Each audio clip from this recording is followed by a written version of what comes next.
name is Anne-Marie Gowell. I just recently started a postdoc fellowship at the American Museum of Natural History, but I'm also a founding board member of Tanotasi Zantodu, which hosts the MICC. I think it's been like a really awesome week of really interesting talks. I've been especially impressed with some of the student talks that we've had. We had a high school presenter yesterday that was just really impressive. And there's just a very comfortable collegial atmosphere at this conference that you don't always see at other conferences, I think. And so, yeah, I've really appreciated that. Yeah, and reconnecting with a lot of colleagues and old friends and stuff. That's been wonderful too. And the reason we started this conference was we realized that there were a lot of people doing biological research, conservation work, and they weren't always connecting with each other, especially across the island. So maybe sometimes you have people connecting within Guam or within the CNMI, but we wanted to facilitate that connection across the islands and to also make it publicly available, right?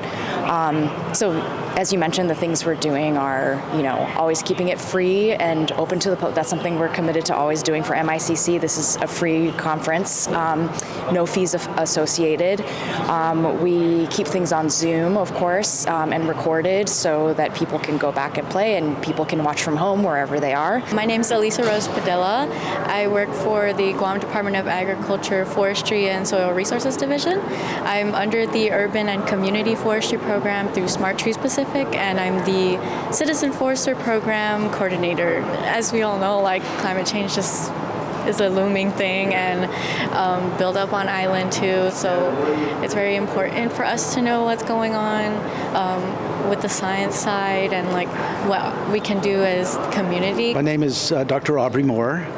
I recently retired from the University of Guam, but I'm still emeritus professor there. And my connection with the conference is I'm a professional entomologist, which means I study insects. And as most people know, we have lots of insect problems in the Mariana Islands. Thank the organizers of this event. This is the 7th one, and I've attended most of them, I think. It's one of the most relaxed environments that you can get. They do a terrific job in organization, and they make everybody feel right at home. My name is Teddy Lee Conception. I'm here representing myself. I am a third-generation rancher and local entrepreneur. Pretty much for my intent of coming here is to kind of network and keep up with my current events of everybody's projects and programs happening. I see the work that's happening, but to know who's doing the work is kind of my takeaway. To know who's who and what their agenda is or what their programs and projects are, that's kind of my takeaway. That's usually what I try to take away with the conference. Conservation relies on everyone, not just people who would call themselves a conservationist, not just people who would call themselves a biologist. I think artists, business people, lawyers, farmers, fishermen, we need all those people if we want to make positive conservation change.